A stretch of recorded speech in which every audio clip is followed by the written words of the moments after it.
Hello and welcome to today's webinar. Thank you so much for taking time out and being here on Sunday morning. My name is Hwang. I am the host for this webinar, and I am also the Marketing and Educational Seminar Coordinator here at Neobiotech. And hello and welcome again. And today's agenda is I will introduce our topic and the presenter, and we'll make an announcement right after the lecture in regard to upcoming webinar and also how to watch previous webinars as well as how to receive your C credits for today's webinar. So please stay until the end. So today's topic is the implant surgical and prosthetic complication, FR and SR, with Dr. Kent Hwang. And we are also recommended to use this chat box to communicate with me if you have any technical issues. And we will have a Q&A session at the end. So submit your questions through this Q&A box right here. So anything further ado, let's get started. And let's have Dr. Hwang to start the webinar. All right, let's see. All right, hello, Dr. Hwang. Hi, how are you? I'm doing Hi, great. how are you? Doing great, Dr. Hwang. I will, could you take over? Sure, absolutely. All right. All right. Thank you, Hwang, for starting this webinar. I'd like to say thank you for all the attendees that are attending this lecture. And yeah, in this crazy time with the COVID situation, especially now, it seems like the COVID-19 testings are spiking again, so be careful out there. And yeah, let's get started. We have an hour to go for the subject, and I want to see if we could get through this pretty quick so that you could ask me any questions that you have that I might be able to clarify the lecture, okay? So let's go ahead. I'm gonna start the lecture. Hold on a second, and here we go. Okay, we're going to go over implant surgical and prosthetic complications. Okay, and I put FR and SR. That stands for fixture removal and screw removal. Those are two kits that I think are very neat and something that you should consider having in your armamentarium. If you're doing implants, okay? So I'm going to go over briefly or kind of summarize the use and so forth. Hopefully I could answer all your questions. With this short lecture, I'm sure there's things that are not as clear as when we have the normal lecture, so please ask me the questions. Write down or remember the questions that you have from my presentation, and I'll try to answer all of those, okay? So let's just jump right in. And let's go over surgical complications, okay? And surgical complication is very broad. There's quite a bit. And I mean, it could be a whole day of lecture on this, but we're just gonna hopefully cover most of it or some of the interesting ones, okay? The first thing I wanna talk about is pre-surgical, and medical history is very important, obviously. And like it could be a whole dedicated lecture for just medical history and reviewing that. But what I want to go over and kind of talk about is bisphosphonate. And I think it's very relevant these days with people living longer and people having more chronic illnesses and so forth. Bisphosphonate, I think a lot of doctors don't really see, they don't think they're seeing this in their offices. And believe it or not, there's quite a bit of patients on bisphosphonates. And it's kind of ironic that the purpose of bisphosphonate is to save bone for people who have osteoporosis. But in relation to dentistry and implant dentistry in particular, it can have bad effects. It could cause necrosis of the bone. So bisphosphonate typically are used for, like I said, osteoporosis. And it can be used for breast cancer, multiple myeloma, and other metastatic malignancies. Examples of bisphosphonates are Fosamax, Boniva, Zometa, and etc. There's more, quite a bit more, but these are pretty well-known ones, okay? And in school, we're taught to that there is such thing as osteonecrosis of the jaw related to bisphosphonate. but I don't think we paid either. We didn't pay attention or we didn't go over it in very detail. And that's in due part because it's kind of a gray area. There's no real straightforward consensus. And the general rule that we're taught is that if patients has been taking bisphosphonate for more than 3 years, it has been recommended to stop the medicine for 3 months, at least 3 months before carrying out any surgical procedure. And once a healing is completed, the drug can be taken. So that's true in general, but what you should be looking at is the dosage of what the patient's been taking, and also if it's intraoral or oral medication or IV medication. The IV medication is more related to osteonecrosis of the jaw. So if patient tells you that they've been going in to see their physician to get injections for a while, every so many months to, for osteoporosis or just bisphosphonate injections, that is a red flag. You should not treat that patient until you get clearance. And my history is that when I called the physician, even they know that ONJ happens, osteonecrosis of the jaw happens, but I don't think a lot of them don't even know. So the last experience I had was I had a patient and on bisphosphonate, and I called the a doctor, and he said, "Oh yeah, he's off the medication. Do whatever you want." I was like, "No, I don't feel comfortable." And he goes, "Oh yeah, it's okay." But long story short, should not have done anything. Okay, so let's. I'll go over that a little bit more in a second. But so treatment of bisphosphonate-related osteonecrosis of the jaw, also known as BRONJ. And this is typically what you can do if your patients present with cases like you see on the bottom photo here. You could use antimicrobial rinses, chlorhexidine. You just have them continuously use chlorhexidine for continuously, and you just keep monitoring the symptoms, okay? And I usually have them come back every 2 weeks to monitor. And then you could use systemic antibiotics such as amoxicillin, but you can't be on amoxicillin too long. So chlorhexidine rinse for a long time is more probable. Systemic or topical antifungals such as fluconazole can be used. And well, you have to discontinue the bisphosphonate therapy. And no dental therapy should be done, or minimal invasive dental therapy. Root canal therapy instead of extraction. So my patient that came in that I had, and he came with tooth number 6 that had a toothache and it had an abscess. And he wanted me to take that tooth out and do an implant because I've done implants on him and he really liked it. He is an older gentleman in his late 70s. And I sent him to the endodontist, local endodontist, said, "Hey, this patient's has been on bisphosphonate, and I recommend RCT." And the endodontist referred him back to us to extract, and I kept saying no, and he insisted that I do it, and he insisted that I take it out and do implant. And I said, "There's no way I'm going to do that." He kept come back day after day. He said he'll sign any paper relieving me of any liabilities. Eventually we did, and we did have osteonecrosis of the jaw. So we lost not only the bone in tooth number 6 site, but we also lost the bone in tooth number 4 and 5 site.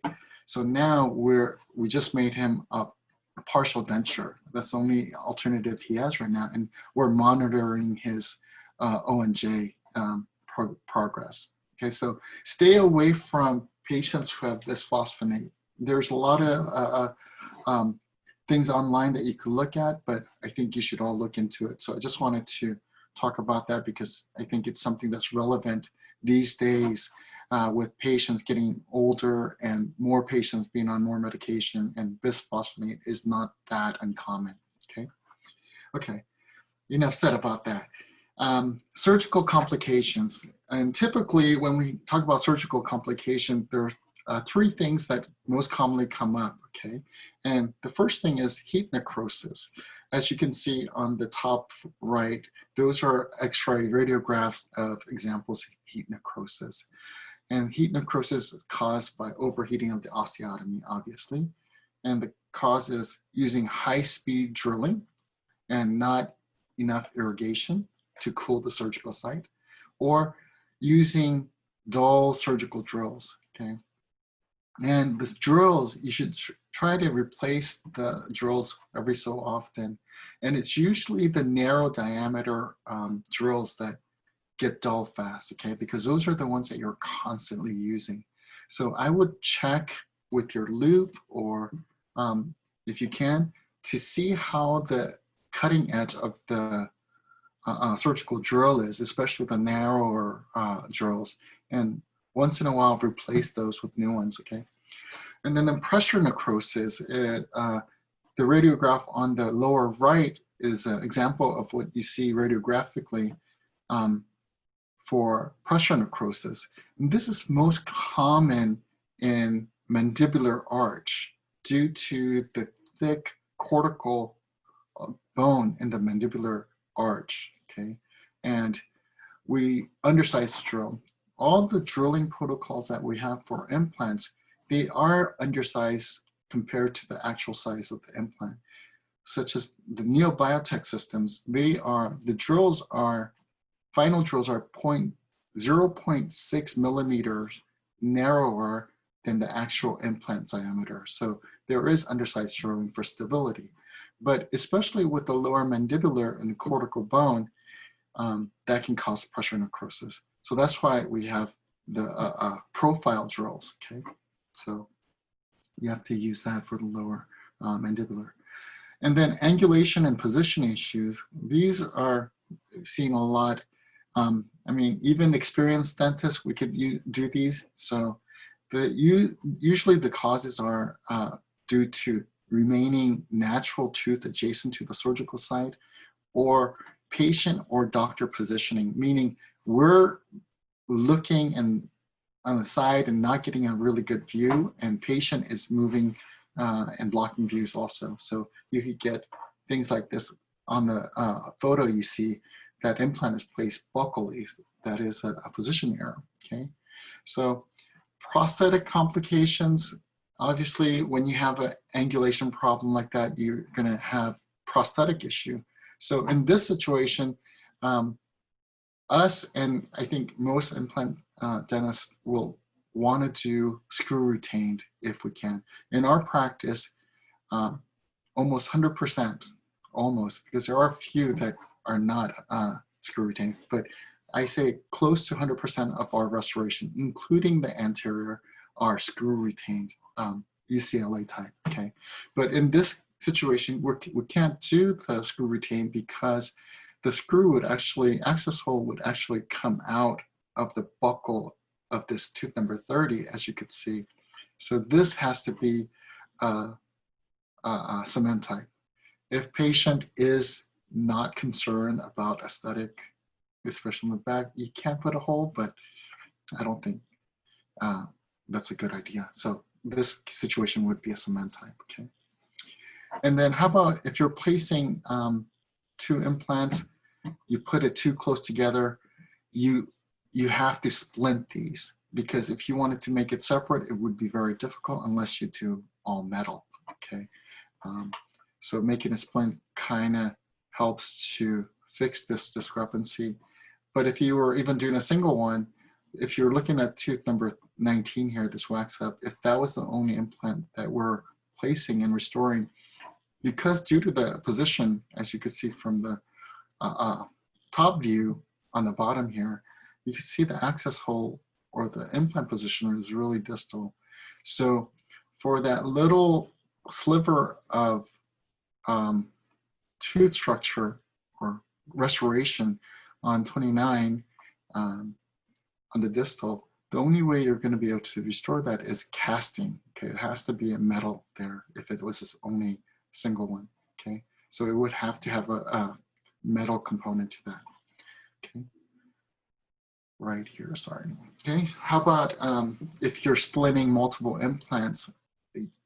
This shows a lack of passivity in the fit, and you could see on the radiograph that there's a gap there. This is going to cause future problems. So me personally, I don't really like to do splinting in the posterior. For biomechanics, splinting is favorable because it distributes more force through to multiple implants, so better force distribution for better stability. But I think hygiene is a huge issue here. And even if you made singles with consecutive implants in the posterior, they distribute force pretty well if you have a good balanced occlusion. So I prefer single implants here. Okay, how about occlusal clearance? As you can see on the photograph here, there isn't much of a occlusal clearance here, okay? The sinus has pneumatized, it dropped down, and you have no clearance there. So for typically cement type implant crown, you need a minimum of 6 millimeter of clearance, and that's due to the axial wall. For retention of cement, you need at least 6 millimeter. Here you don't have that, so you'd have to do a screw type.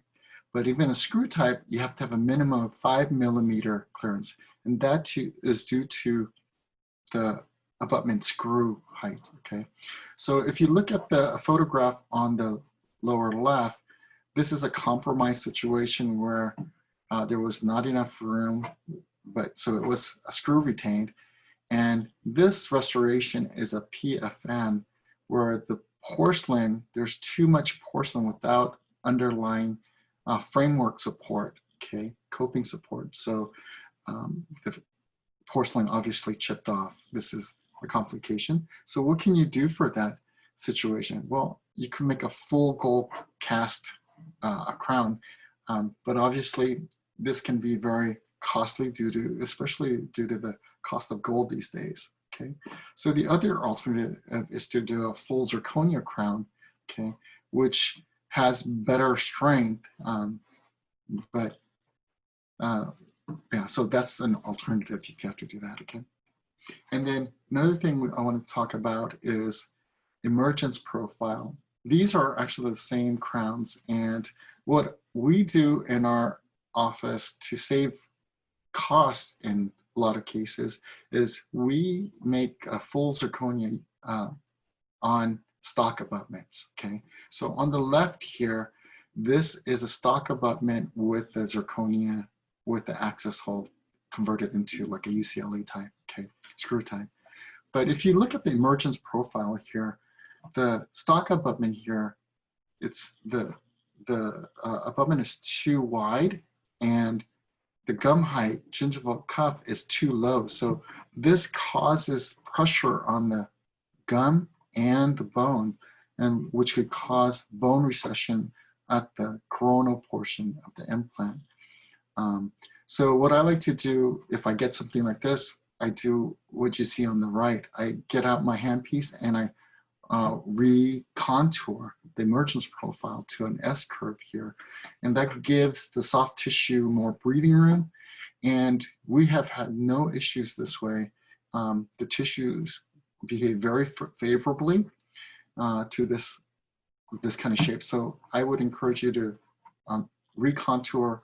It's very easy to do chairside, recontour the restoration to have better emergence profile. And if we were in a hands-on kind of setting, then I would demonstrate how to do this very easily, and you can do this. But this is what I would encourage you to do. Okay. Implant abutment connection, I think, is something that I wanted to talk about because this is where a lot of problems, I think, occur. Okay. So here I have a drawing that I made showing how the implant and the abutment connections are. The tolerance in design is what I mean by when the implant body and the abutment connect, because they're two different parts coming together, connecting, there has to be a gap, okay? And that's what the tolerance is. There is a tolerance in design to allow the abutment to fit into the implant body, okay?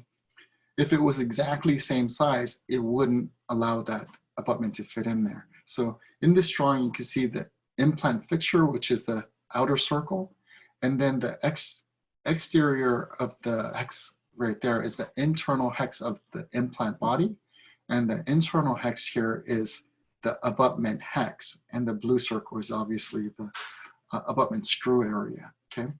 So what happens is on the left diagram, this is what we would like ideally, where it's fitting exactly center, and with the Morse taper design of the abutment and implant connection, it'll stabilize if you get it exactly like that. But a lot of times what you're going to have with other implant system is, because of the tolerance design into the system, when you put the abutment in and you turn the abutment screw, the abutment's going to turn slightly until it engages the implant body, just like the drawing on the right side. So you could see that it, and this is exaggerated, obviously, the drawing here, the gap, and depending on the implant system that you're using, the tolerance is going to be different. So the abutment is going to turn clockwise, and then once it engages the wall of the implant, then you could start tightening. And this is a potential problem because let's say you tightened it, but you didn't tighten it fully, and the patient chews a food, and laterally you have a lateral force, and that connection that unwinds slightly. And once it unwinds slightly, then you have a gap, and that gap is going to cause the abutment screw to loosen more and more. So this is where I think you see a lot of abutment screws loosening, is because of this situation where the connection is, okay? So understanding that, I think, will help you understand where the problems are coming from, okay? So how about the hex position? This is something that is not talked about very much, but I think is kind of important. So here I have the same drawing, but on the left, the BMDL, obviously those stand for buccal, mesial, distal, and lingual. And this implant body, you could see the hex of the implant and the abutment on the left side has the hex, the flat end of the hex going to the buccal and the lingual, okay? And then on the right side, the hex position is a little bit different, okay? It's turned 60 degrees where it, the pointy angle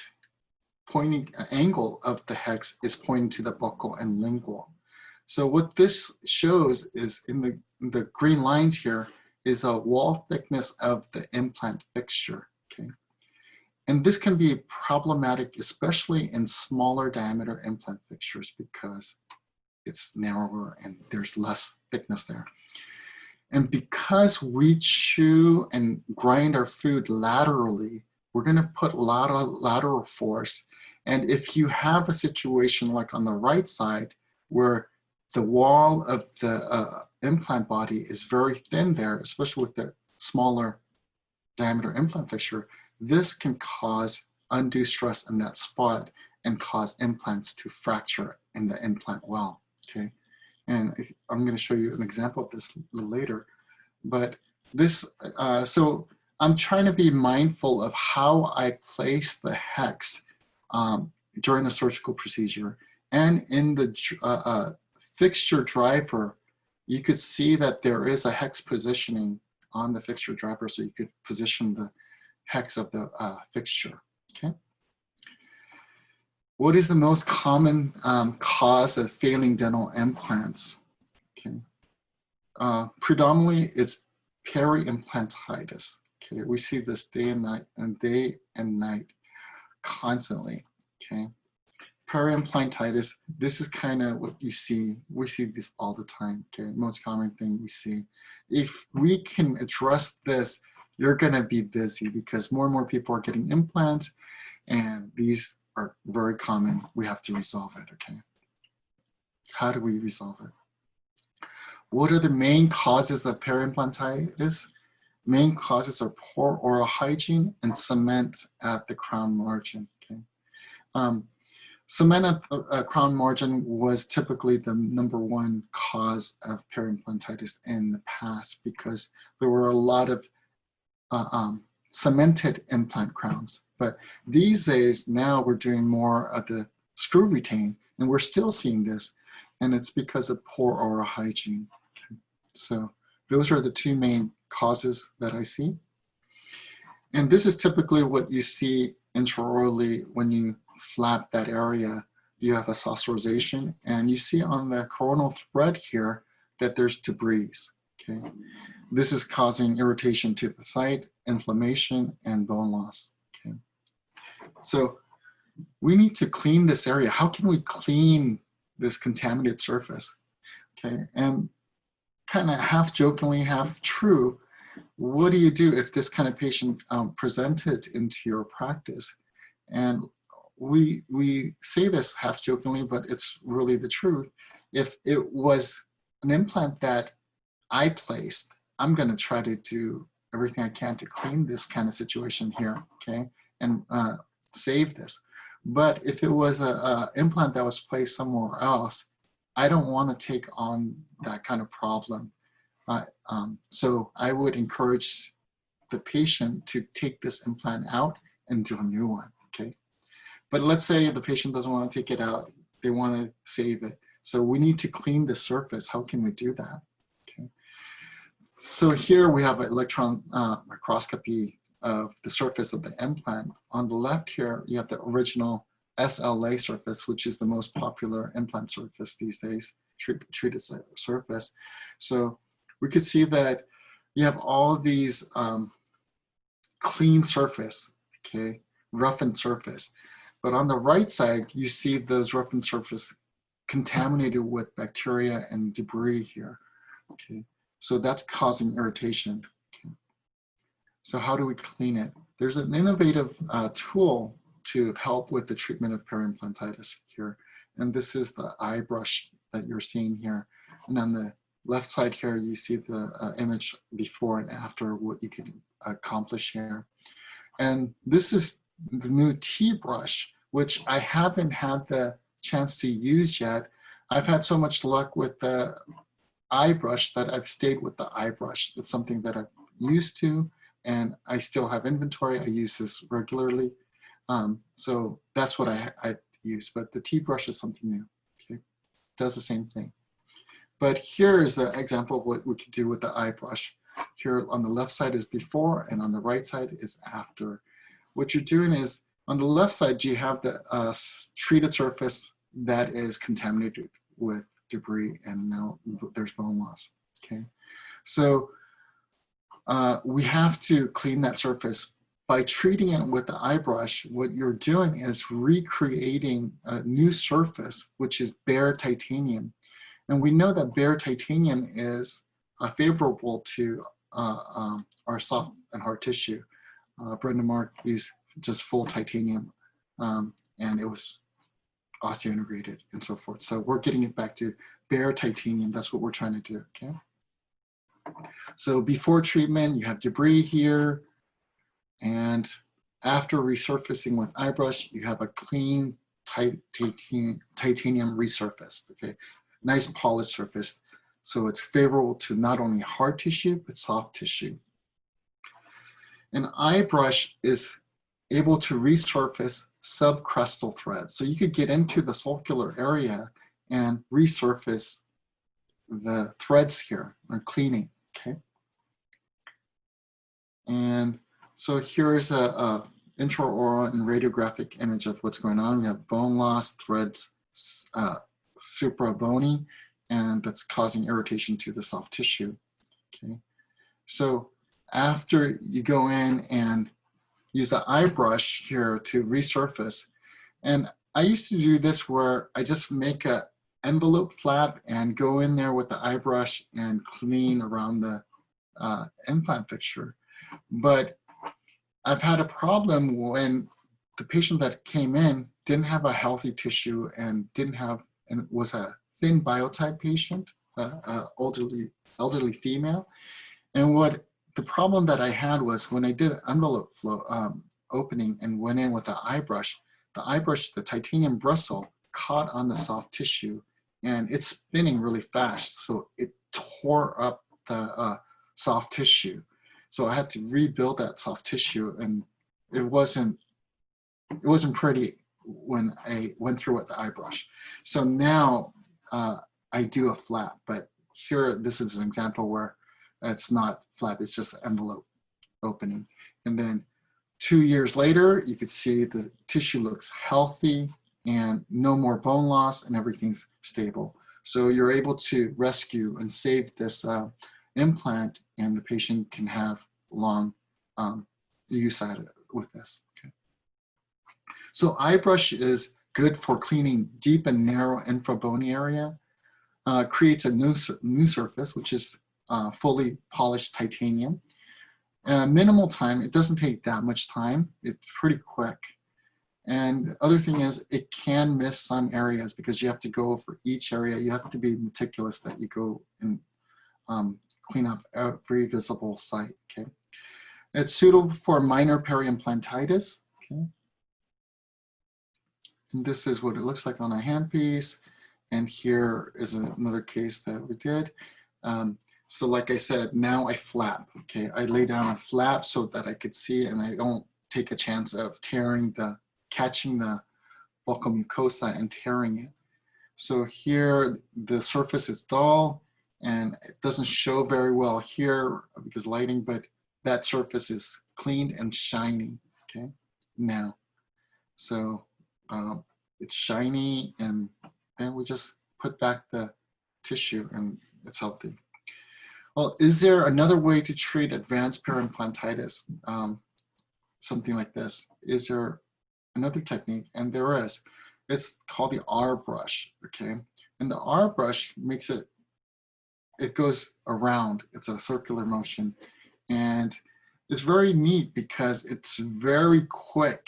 You just do an up and down pumping motion with irrigation at high speed, and you're able to get circumferential resurfacing of the threads very fast. Okay, here is a video, and you just do a high speed with irrigation, go pumping up and down, and you're going to get a really polished surface just like that in just a matter of few seconds. Okay, so they come in 2 different sizes for different diameter, and you can see how it goes by pumping it up and down. You're going to get a really shiny polished surface here down to bare titanium. Okay. So this is before our brush with electron microscopy at 5,000 magnification. You could see in these crevices all these little granule looking debris, and then with the R brush, all the rough surface is polished. So this 5,000 magnification on the right side, because it's so magnified, you could see where the R brush went, but it's pretty polished if you were just looking at the intraorally, okay? But you can see that it's smooth and it's clean, okay? It's got rough edges, but it's polished. Okay, so our brush, it's titanium alloy bristles. So you're gonna have titanium on titanium, and they do come in 2 different diameter of our brush, 4.0 millimeter and 5.0 millimeter. And you're gonna go with high RPM, 1 to 2,000 RPM with sufficient irrigation to prevent heat necrosis. I mean, heating, okay? And these are meant to be used once, okay? Same as eye brush. So there's a problem with the R brush, and it's with the dehiscence area. Our brush cannot clean dehiscence area, and it's obvious because it's going circumferentially. Because of the bone on the right here where the arrow is pointing, it can't go beyond that point. So here, our brush can't clean that area, so we have to go back and use eye brush, like here, and clean the dehiscence area. So combination of our brush and eye brush. And the reason, you could just use eye brush for the whole thing, but using our brush and eye brush combination will save you a lot of time because the R brush is going to get the top portion clean really fast, matter of seconds, okay? What else can we do with failing implants like this, okay? We can extract or remove the implant, okay? Excuse me. So, like I said, if it wasn't implant that we place, I'd want to recommend to extract it. And how do we remove implants? Okay, something like this. Its angle is pretty bad, so we need to, it's fully integrated. How do we remove this? One way to remove something like this is removing with trephine. And we were taught this in school and stuff. Implants is fully integrated. You have to use trephine. And you trephine it a little bit larger diameter than the implant. And you bore out bone around it and you take it out. So if you see this, it causes a significant loss of bone around the implant site. So you have all this good bone that just came out of the site. So that's a problem. Okay, you have to do bone graft and wait here. So what other thing can you do? You could drill out the thread of the implant to conserve the bone. Okay, so here you're going to drill out, polish the thread down, or cut away the threads, trying to save as much of the native bone as possible. Okay. This obviously causes a lot of mess. You have titanium particles all over here, but you are saving more of the native bone than the trephine. Okay. And the technique here is to remove at least 2/3 of the implant thread, then use an elevator to kind of green stick fracture the apex, the osseointegrated area, and then using forceps to remove the implant finally. Okay. And here is an example of a patient that I had to use that technique where I've removed the threads. Patient presents here, and she came to our office, referred here because there was a problem on the implant and on the lower right, number 30 area. Okay, so 30 area, she came in with the smaller diameter implant here. And if you look at the PA here, the 29 crown came off, so we re-cemented that. But if you look at this implant fixture here, what you notice is the screw inside is broken. Okay, so obviously something has to be done here, and there's bone loss around here. But what we found is there was fracture of not only the screw, but the fixture itself. Okay, so this is how the patient looks intraorally, interocclusal. And then, sorry about the bad photo here, but at the site here, once we open the flap, you could see that there's a fracture in the fixture. And this is after I started removing the thread, but the fracture was there before, but you can see clearly. And here I started removing the thread of the implant, trying to save as much of the bone as possible. And after we removed the implant, I put bone graft and let her heal a little while. This is after the implant removal. And this is what we got from the removal. So on the top portion here, we're seeing the coronal 2/3 of the implant fixture, okay? And you can see in the middle third, it was osseointegrated portions, okay? And then on the left side of that, you can see where the threads were before and now where the shiny part is, it's all flat, right? So you can see on the left side of this photo, the threads are not visible, but if you see where the osseointegrated area is, you can see the thread, and I've removed all those on the left side, okay? And what you see in the middle here is a fractured portion of the crown, that a fixture that just fractured off. And the apical third on the bottom, you could see that I still polished or removed the threads, some portion of it, and there's a little bit of thread at the very tip of that, and we luxated that out. Okay. But if we look at the crown here that we took off, we see that the hex here is at the mid buccal. And this is what I talked about, the hex positioning and how it could contribute to implant fixture fracture. So if we go back, we see that number 30, implant, was a narrow diameter fixture, okay? And the crown was pretty big, the molar crown. And the angle of the hex was buccal and lingual, and that's where the fracture is. Because when the patient was chewing or grinding food, they're putting lateral force, and lateral force on those caused that to fracture. Okay, so that's why I say I think it would behoove us to put the flat hex portion to the buccal and lingual, especially on the smaller diameter implants, to give the fixture more strength buccal lingually. Okay, so here after bone grafting, we placed new implant and everything was fine, so that was resolved. Can we remove a fixture by unscrewing instead of cutting all those things away? And yes, we can. Osteo-integrated implants resist vertical load very well. So vertical load is very favorable for implant, just straight up and down force on an implant. It can resist that very well.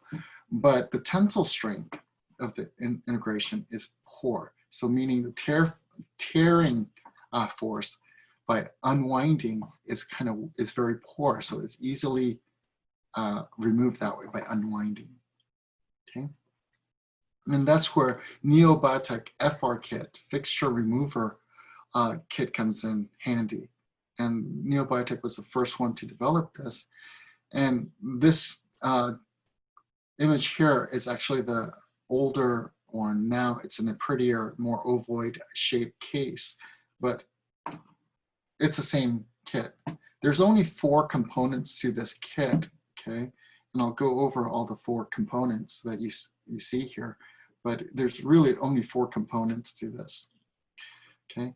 The new solution for failing implants is mainly with these 2 components you see on the left, okay? Removal screw and a removal tool.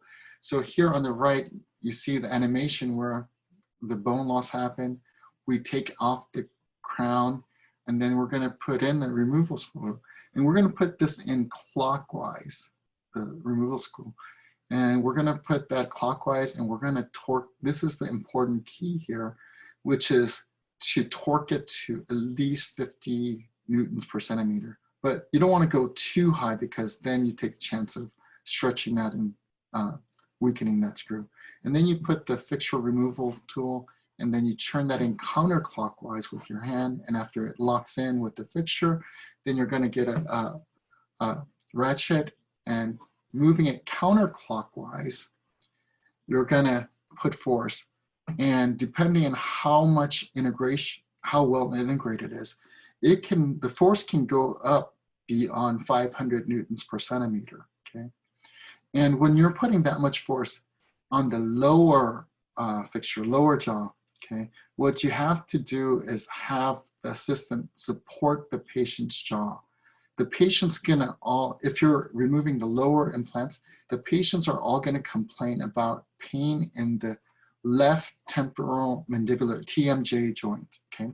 The reason why they feel pain on the left TMJ is because we're putting counterclockwise force on the lower jaw, which is gonna drive the condyle into the joint on the left side, and it will pull the joint out, the bone jaw out of the joint on the right side. So less pressure on the right side, always pressure on the left side. So we're gonna support the left portion of the lower jaw when we're taking out fixtures on the lower jaw, okay? On the maxilla, it really doesn't affect the joint because there's no moving part, okay?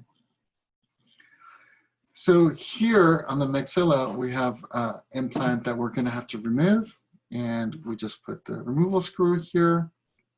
It's fully integrated.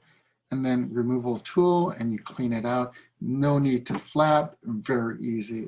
This literally takes about 5-10 minutes, okay?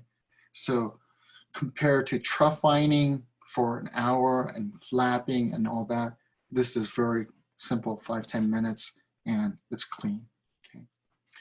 And then, so the components, this is one of the components. You have the fixture remover screw, and there's 6 of them. And I apologize, this is not in sequence. So if you look at the bottom, I made arrangements for the size of the screw. And the size is right here highlighted in the blue. 1.4 millimeter on the left side is the bottom portion, and then 1.6 is the bottom of the silver one, and so forth. The top portion, they're all the same, okay? It's a bottom portion that's different for a different implant system. And on the right side is where there's a conflict. The yellow one on the far right should go into two more. So it should be toward the middle, to the right side of the black one there. But how do we pick which one to use for the implant? And it really doesn't matter if you know the implant or not. A lot of times a patient comes in to get the implant removed because you didn't put it there. You don't know what size, what implant it is. What you do is you're going to take the largest removal screw, which is the 2.5, and try to put that in, okay? And if that doesn't go in, then you're going to go onto the next one, which is a 2.0. And if that doesn't go in, you're going to go to the 1.9 and so forth until you find the first one that engages. And you use that. The reason why you go from the large to the small is because, let's say if you went from the small to the large, and what's going to happen is if you went from the small to the large, the first one's going to be loose, it's not going to engage, second one's not going to engage. But let's say the third one starts to engage, and you think, oh, this is the right size. But no, because there is a gap between that, it just started engaging with the thread. It didn't completely engage. It's not the right size. So you have a gap, and that's going to cause a problem, okay? So you want to go from the large to the small when you're trying out the screws, okay? That's one component. The second component of this kit, like I said, there's only 4 components. So second component is a hex driver. And this is used to place and remove the remover screw. So you use this to engage the remover screw into the fixture. That's all it is, okay? So you have 3 sizes.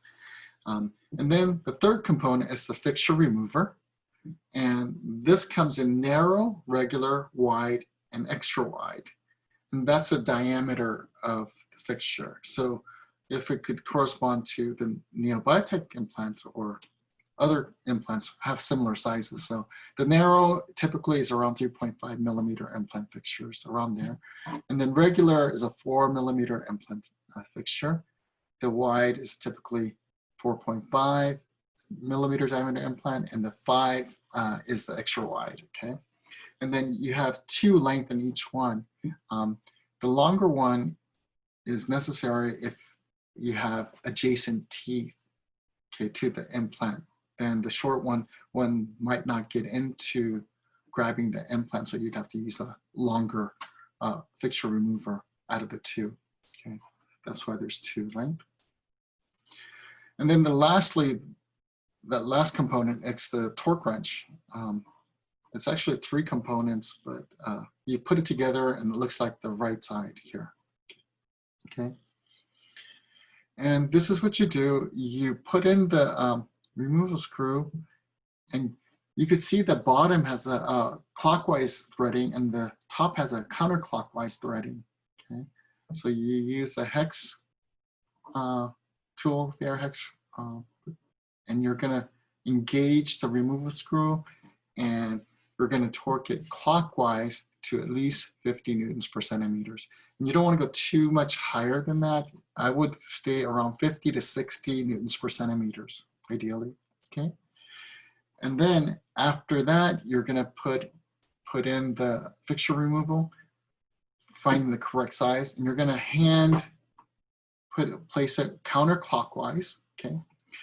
And once you put it in, it just engages. Then you're going to put in the ratchet and you're going to start torquing. You could use lubricant, irrigation to lubricate a little bit, and you're going to feel it give, pop almost, and it comes out really easily once it pops out. Okay, and it's very straightforward. So here's an example of 2 implants here on the lower right with pretty much quite a bit of integration here. And this is the intraoral photograph. You could see that it's dirty. And if I didn't place this implant, I'm gonna recommend taking it out, okay?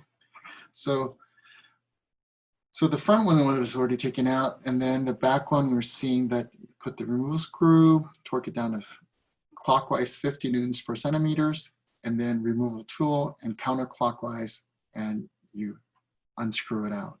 And if you look here, the thread in the bone is there, and it's very clean site, right?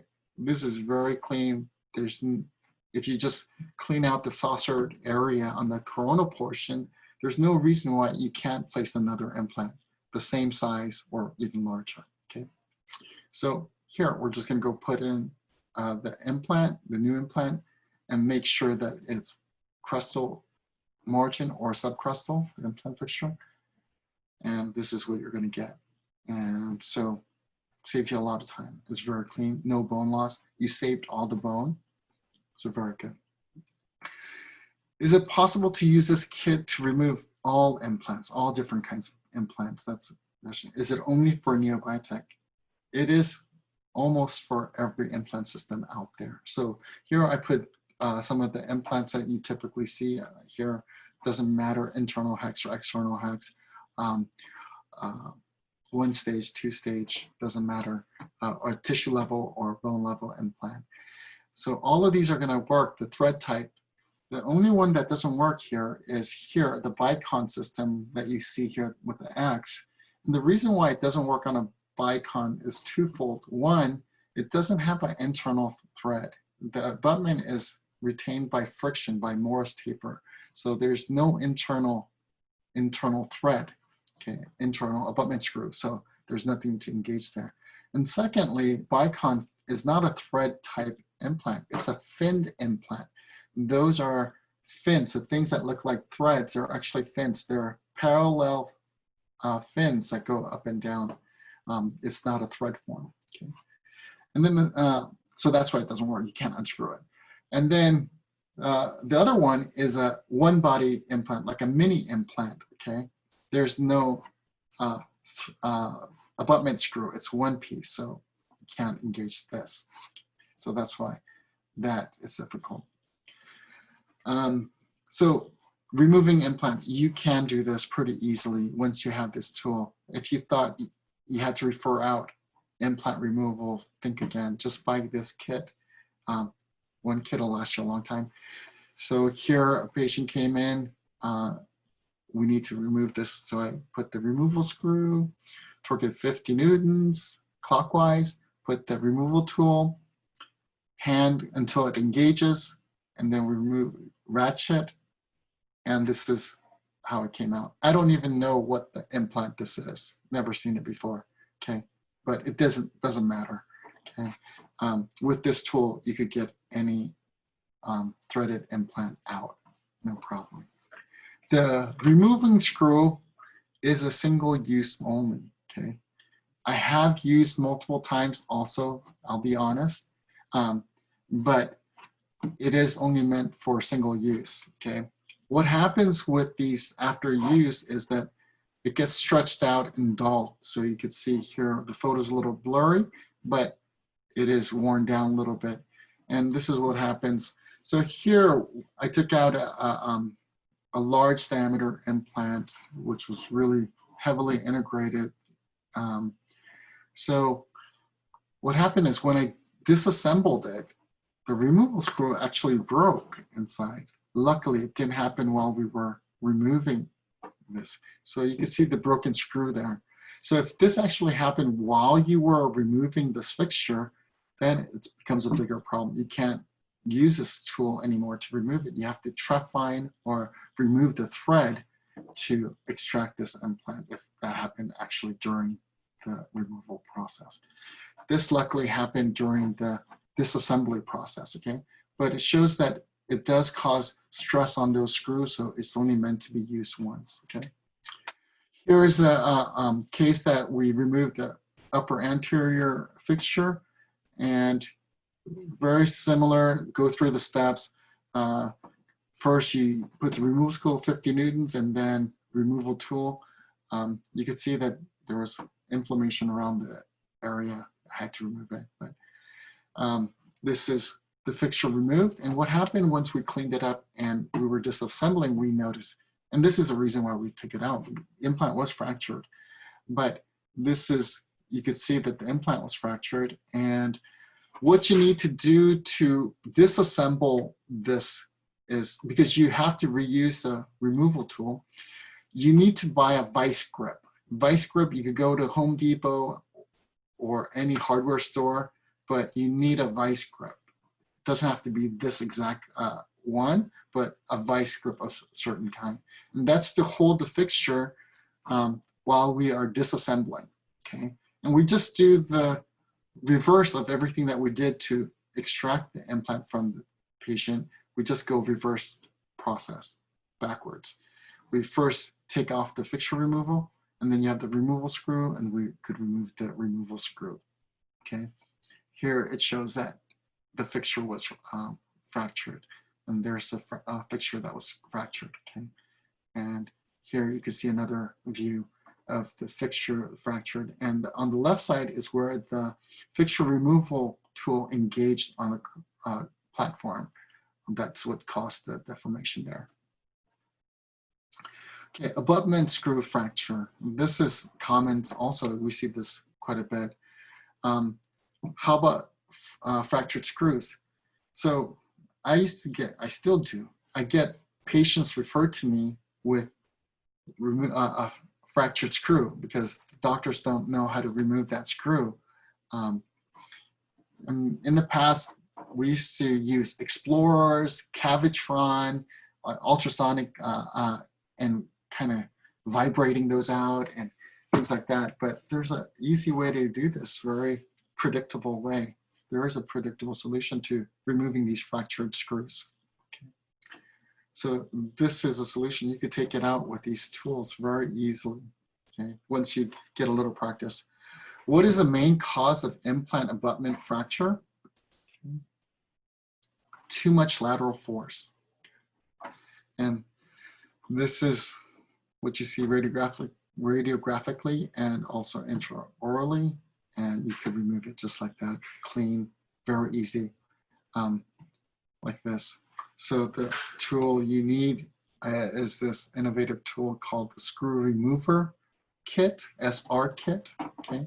And it's actually very simple also, but you just need to understand how this works, and it's pretty easy, okay?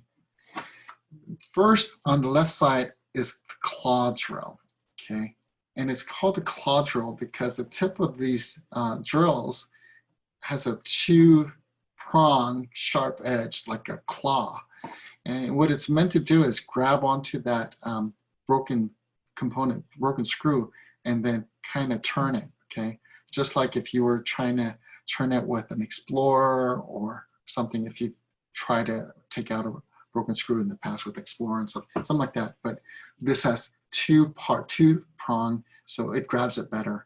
And in most cases, this is all you're gonna need to take it out, okay? In most cases.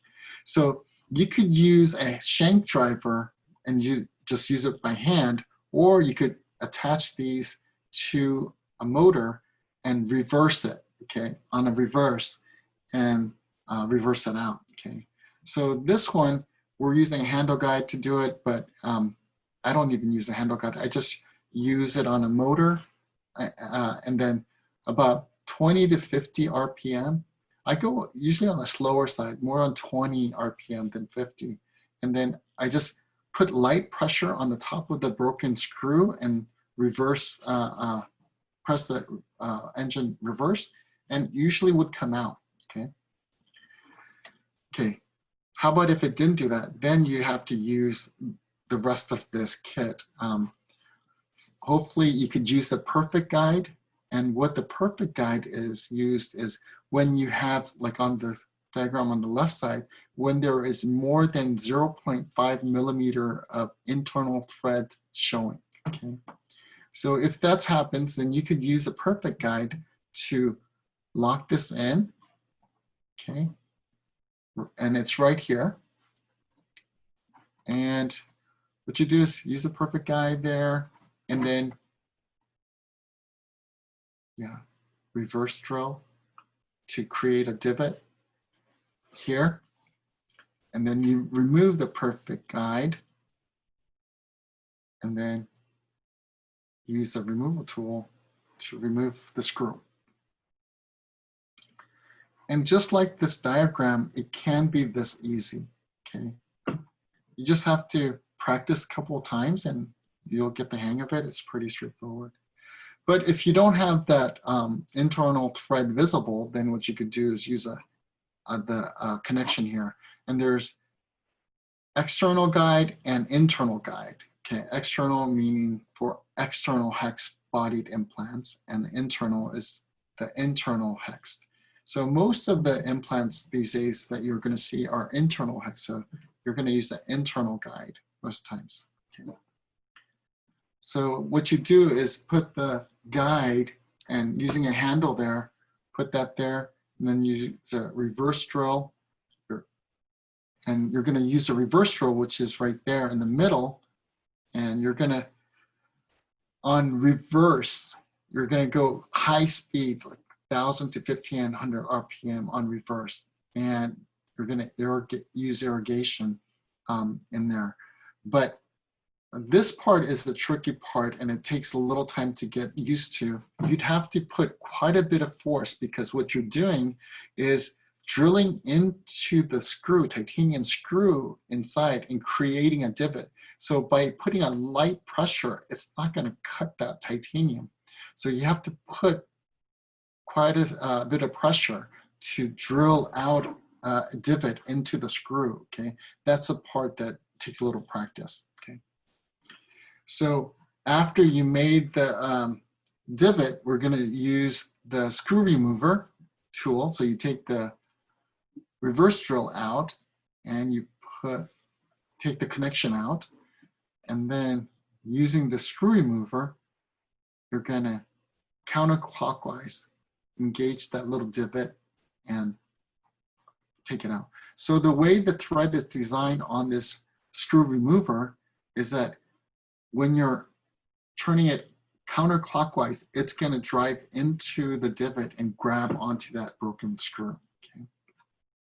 So here's an example of a patient coming in, and you can see in tooth number 30 area, there's a, I don't have the arrow there, but there is a broken screw in there, okay? But not only is there a broken screw, but broken abutment hex. It's kind of, if you look carefully, I could see it on my screen. I don't know if you could see it on your screen, because I know there's some loss in quality over the internet, but there is a abutment screw that's broken in here, okay? And so what you see here, all these little debris, is the broken abutment screw when I'm making the divot in there that's causing these little shavings to come out. So that's how much pressure I have to put in. Okay. So you could see the divot that I created and I took out, and the broken abutment hex came out with it. So you can see there, that's the abutment hex and the broken screw that came out. And then eventually I just put in a new implant, a new crown, not the implant. The implant was fine. The new crown was placed, okay. And this is another implant abutment screw that's broken. We make a divot to take it out, okay. Here, we have a locator that broke due to stress, and the broken screw was in the fixture. We took it out with this tool, okay. Not only that, but another great use is for stripped hex on the abutment screw. So when we have a abutment screw in there and we're tightening and loosening Sometimes we don't have it fully seated and it causes the slippage and the hex of the abutment screw is stripped. Now you can't tighten or loosen. So that needs to be taken out and replaced with a new one, but it won't engage. How do you take it out? Okay, so you can use the removal tool and you start putting in the smallest one and keep going up to the larger one, and you just reverse it. And if it catches, it'll take that screw out. It'll catch that stripped hex and take it out just like that. Okay. So I've done that for patients because patients were referred to me because the dentist couldn't remove the abutment screw. Okay. So that's about it for now. I try to keep it 1 hour, I think, just around that time. So if you have any questions, I'm willing to answer the question. I'm sure you have questions. This is my email address here, kenthwangdds@gmail.com. If you have any questions that I'm not able to answer today, you're welcome to contact me and ask. Okay, so I am ready to answer questions if I could get in here. Okay.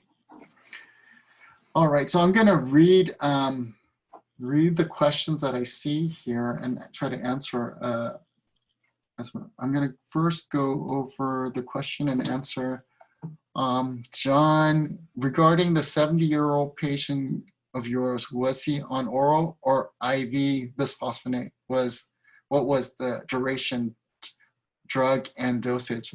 Okay, so this was kind of vague. The patient was saying, oh, I don't even know if I'm taking it, but I look at the history and go, yeah, you're taking it. So I called the doctor, and the doctor was kind of like, yeah, it's okay, so nonchalant about it. And the duration was, he was on it for a few years, but the physician said, oh yeah, he's been off of it for at least 5 months, so you could do whatever you want. And I said, not only is the duration of the medication important, but the overall health condition of the patient is important. And I could tell this is a fragile man that is not in the best health. So that was it. But yeah, dosage, I don't remember to be honest. Okay. Okay. The next question was, what is a profile drill? Do they come in the surgical set? Profile drill. Where did it? Profile drill. Oh, yeah. So it's the widening. When you have a mandibular cortical bone, the bone is too dense, so you could use a widening, cortical widening drill. It's on the bottom of the kit. Okay. What is the Neobiotech's recommendation of how many millimeters subcrestal Neobiotech implant can be placed to create a better emergence profile? Are there any clinical studies that support the connection of Neobiotech implants can support your answer above? Oh, so the protocol is 0.5 to 1 millimeter subcrestal. Okay, I personally like to go 1 millimeter. Okay, and then I have no problem. Okay, once I have the emergence profile of the fixture, the restoration, I have no bone loss. One implant company claims their Morse taper connection is superior to Neobiotech's connection. What is your thought? I don't know what company it is, but I know Bicon has a very good Morse taper and it works. Okay, there's no screw. It has to have a good Morse taper or else that system doesn't work. So I know that company has a great Morse taper. If they're claiming that they have better Morse taper, I absolutely agree. Okay, but Neobiotech, I can't give you the studies right offhand, but there are studies and research studies that show the superior connection there of the abutment to the fixture. Is there a relationship between implant connection and peri-implantitis? Is there a relationship? There is, because if it's not connected very well and there's loosening, that's going to cause irritation. Okay, that's the only thing that I could say about that. Is the eye brush available in the US? Yes, it is. It's available right now in the US. And I love the eye brush, okay? And I use it to save my implants. I don't necessarily use it to save implants that come in from other offices, okay, unless they're specifically there to do that because they know I do that. But it is available, and it's relatively inexpensive, okay? What can be done to prevent peri-implantitis besides oral hygiene instruction and no crown splitting? Is it related to depth placement of the implant or implant connection? Yes and yes and yes. They're all interrelated. Oral hygiene is obviously the most important, but the emergence profile, I think, has a lot of relationship, okay, to peri-implantitis. And peri-implantitis meaning you're losing bone at the crestal portion of the fixture. If you have such an abrupt, wide crown restoration, that doesn't allow for biologic width. It puts undue pressure on the tissue near the bone and the connection, and that's going to push the bone resorption down. And that's the initial start of the peri-implantitis. And once you have thread exposure, bacteria can get in there and cause further bone loss. Okay, any chance of jaw fracture? For fixture removal, I guess there is, but no, I haven't had that.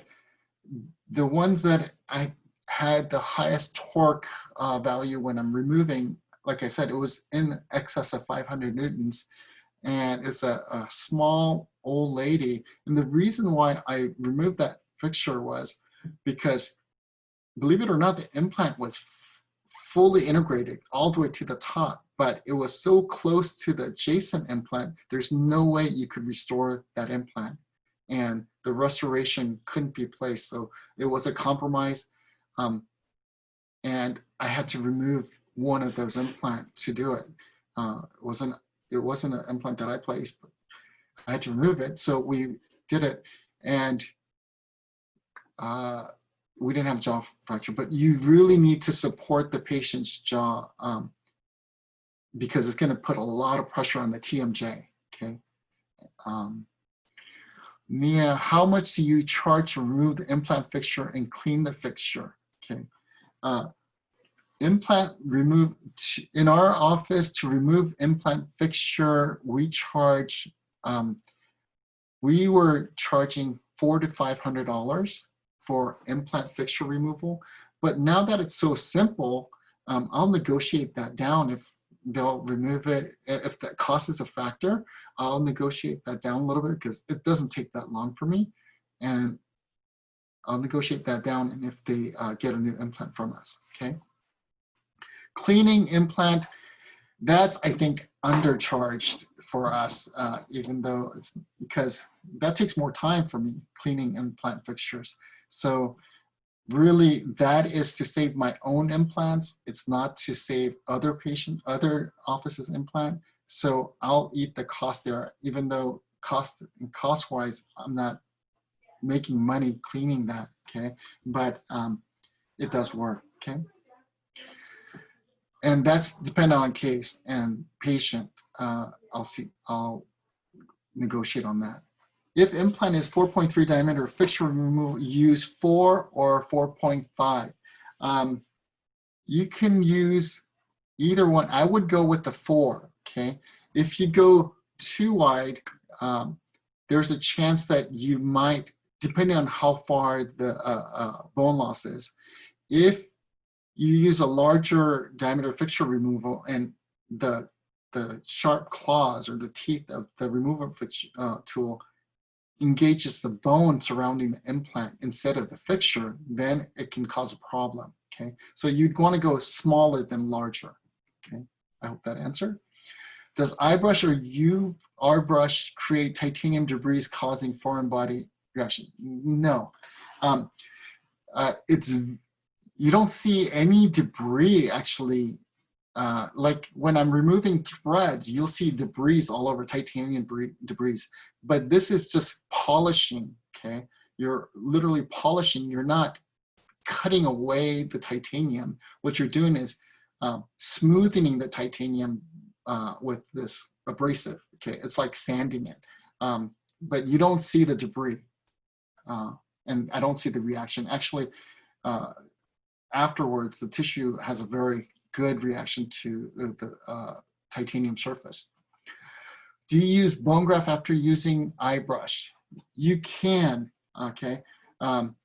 But you have to, because it's a titanium surface, if it's raw titanium surface, polished titanium surface, you know that osseointegration will happen around there. So you can do bone graft, but you have to make sure you isolate, okay? Membrane and so forth.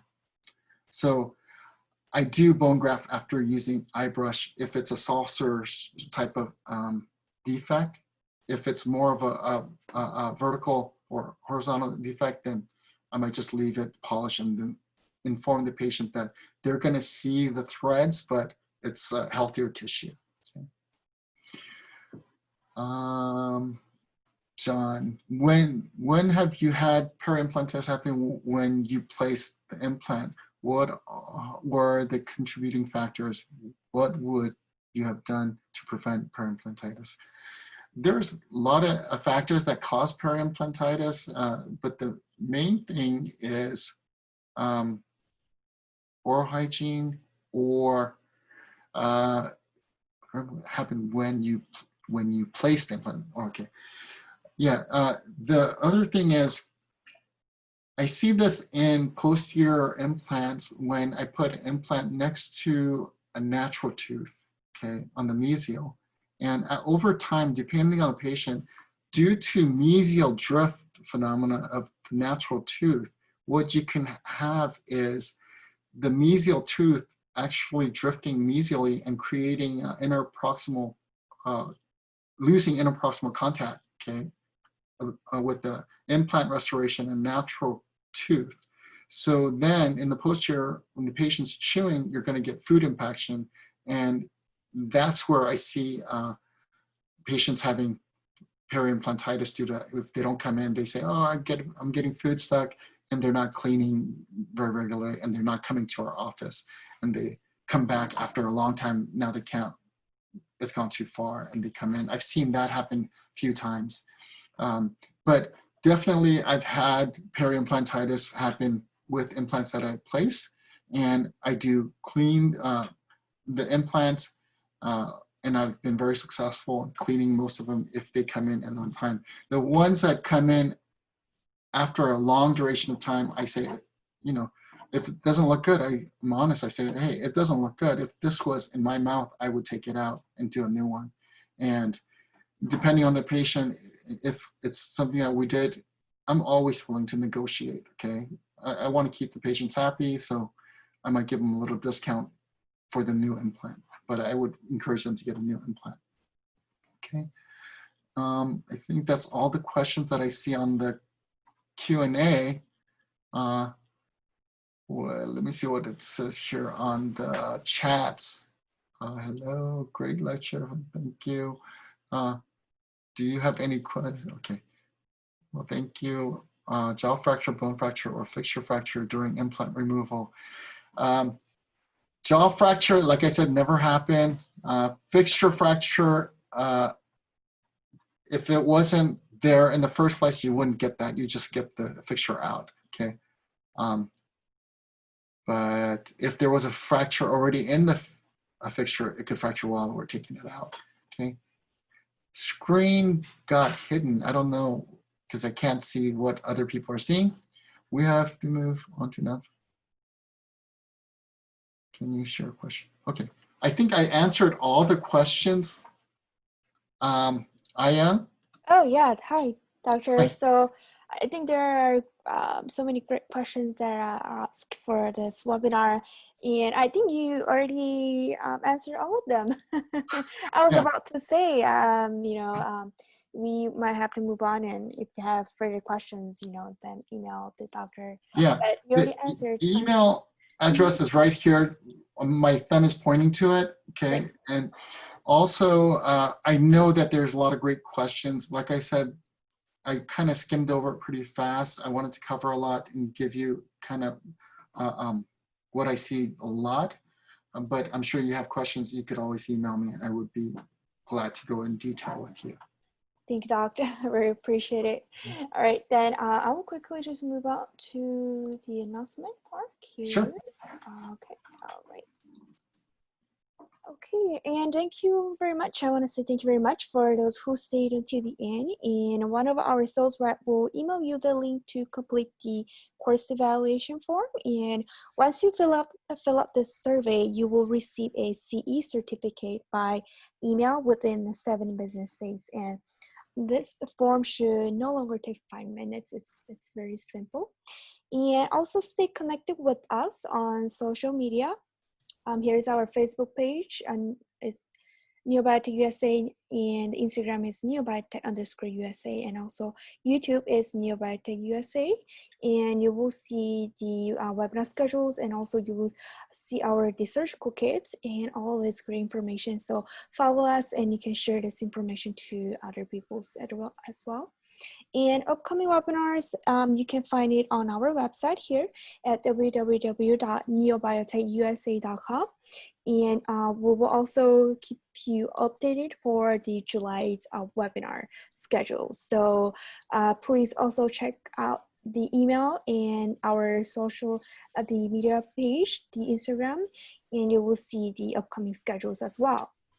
And if you would like to register our webinars, then you will go back to our website, and there is a education on the top bar right here. Click on that, and you will see all the webinars, and simply click on the register now, the right here. Then you will be move on to the registration page. And this is the Neobiotech International Virtual Webinar that will be held in July. And if you are interested in taking any of these courses, then please contact the GAO at gaoforum.com. And they'll be more than happy to help you to register for these courses. And some of these courses also offered in different languages, so you're more than happy to check this out.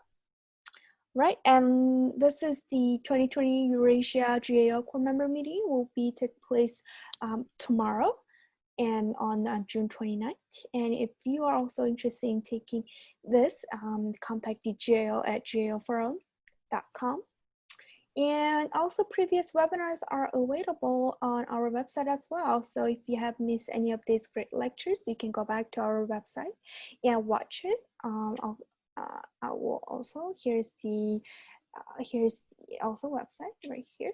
And I would like to say thank you very much for participating in today's webinar, and we hope to see you again next time. And please also feel free to contact me if you have any questions about CE, any other questions. Then here's my email, ayong.chui@neobiotechusa.com. And also, if you have any further questions in regard to today's webinar, since it was a 1 hour webinar, it's supposed to be, so you have any further questions, you can email the doctor, Kent Hwang, dds@gmail.com. Yes, where doctor is pointing out the email address right here. So I just want to, then maybe we would hope you see you next time. All right, great. Thank you, Dr. Hwang, for coming, joining, and thank you all the doctors who joined to this webinar, and hope to see you next time. And I hope you have a wonderful day. All right. Thank you. Bye. Bye-bye. Thank you, doctor. All right. See you next time.